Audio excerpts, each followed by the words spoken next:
Hey everyone, welcome to the channel. तो IBPS RRB का notification अब आउट हो चुका है। तो इस बार उन्होंने 10,000 से ऊपर वैकेंसी रिलीज़ करा है। तो अब हम लोग देख लेते हैं कि कौन कौन सा पोस्ट में कौन कितना कितना वैकेंसी निकला है। तो मेन टॉपिक अभी ये नोटिफिकेशन में डिस्कस करेंगे। तो चलिए देख लेते हैं नोटिफिकेशंस।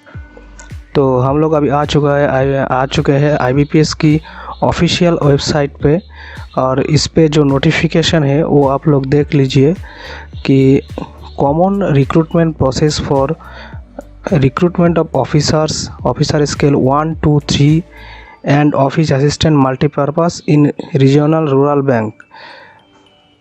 तो ये वैकेंसी जो रिलीज़ करे, तो पहले हम लोग देख लेते हैं कि इसमें क्या क्या क्राइटेरिया है। तो देख लीजिए कि यहाँ पे जो जितने भी स्टेट का RRBs है उन सब का लिस्ट यहाँ पे है, कौन कौन सा स्टेट में और कौन कौन सा लोकल लैंग्वेज में आप लोग ये फिल कर सकते हैं। अगर आप उसी लैंग्वेज को जानते हैं तो ही आप अप्लाई कीजिएगा, नहीं तो आप लैंग्वेज प्रोफिशिएंसी टेस्ट में फेल हो जाएंगे।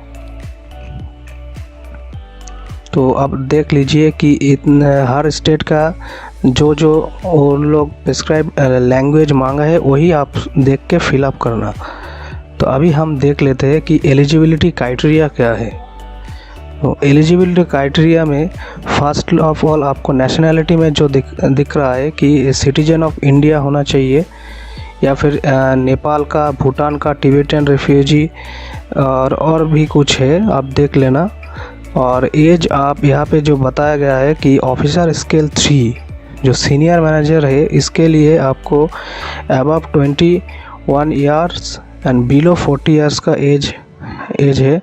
ऑफिसर स्केल 2 मैनेजर के लिए अबव 21 ईयर्स बिलो 32 ईयर्स।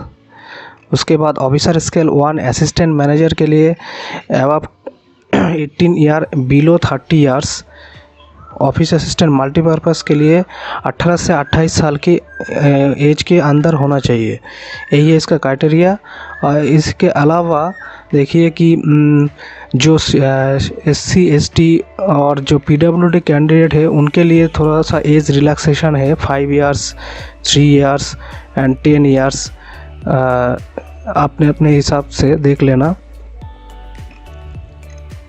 उसके बाद एक सर्विसमैन और भी कुछ जो पर्सन अफेक्टेड बाय 1984 राइट्स, ऐसा कुछ करके है। तो सबका अलग अलग थोड़ा सा एज रिलैक्सेशन है, वो जो जिन कैटेगरी में है वो अपना अपना देख लेना। इसके बाद हम लोग चलते हैं अपना नेक्स्ट।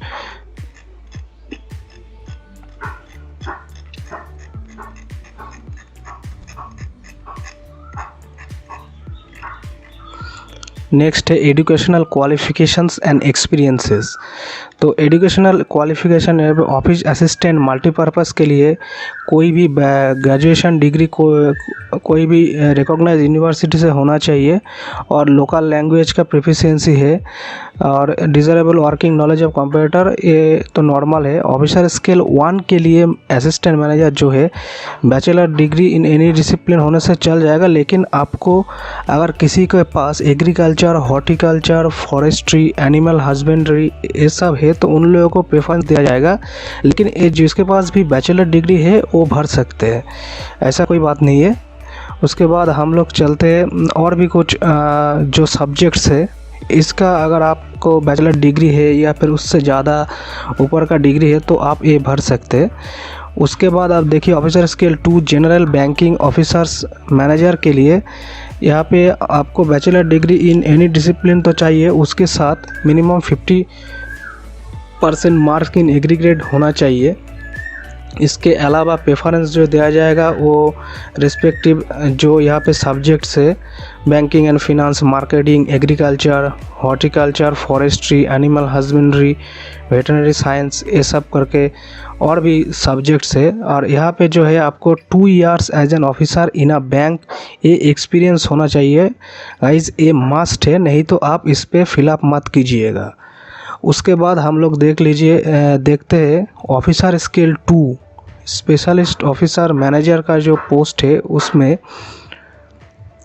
उसका जो क्राइटेरिया है बैचलर डिग्री को इन रिकॉग्नाइज यूनिवर्सिटी, इन जो यहाँ पे स्पेसिफिक जो सब्जेक्ट्स है अगर आप उस पर है तो आप वहीं पे फिलअप करना, नहीं तो वरना नहीं करना। और उसके साथ भी एक ईयर रिलेवेंट एक्सपीरियंस चाहिए।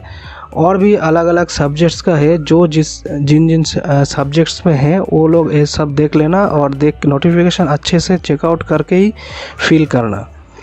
उसके बाद जो है ऑफिसर स्केल 3 सीनियर मैनेजर, ये भी इसका भी क्राइटेरिया सेम ही है। इसका भी जो एक्सपीरियंस है वो भी 5 years in an officer as an officer in a bank और फिनेंशियल इंस्टीट्यूट मांगा है। तो ये तो गया पूरा जो एजुकेशनल क्वालिफिकेशन था वो। इसके अलावा अभी हम लोग देख लेते हैं इसका एप्लीकेशन फ़ीस क्या है। तो एप्लीकेशन फ़ीस यहाँ पे जो है, जो ऑफिसर स्केल 1 2 3 और ऑफिसर स्टेट मल्टीपर्पज़ सबके लिए सेम ही है।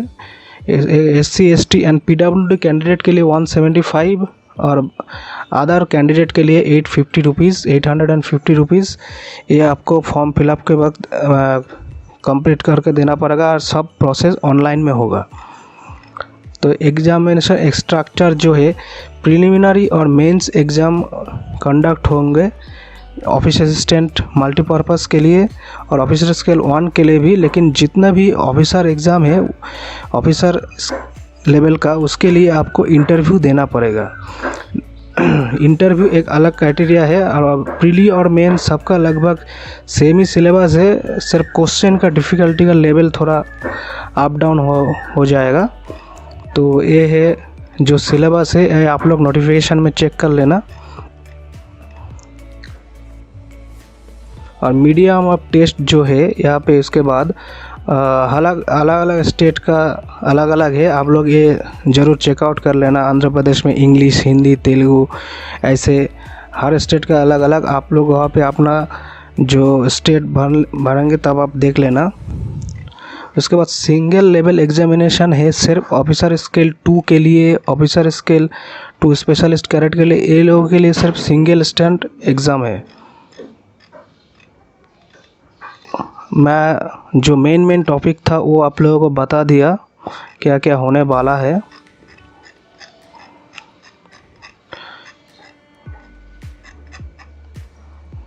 अभी जो फाइनल बचा है वो है कि कौन सा स्टेट में किसके लिए कितना वैकेंसीज है। तो आप लोग ये देख लेना एक बार नोटिफिकेशन अच्छे से चेकआउट करके, आप कौन सा स्टेट में है और कौन सा पोस्ट में कितना वैकेंसी है। ये अलग अलग स्टेट में अलग अलग टाइप का है, तो आप ये लोग चेकआउट करके आराम से फॉर्म भरना, ठीक है। तो आज के लिए इतना ही, मिलेंगे नेक्स्ट वीडियो में, तब तक के लिए चलिए बाय बाय।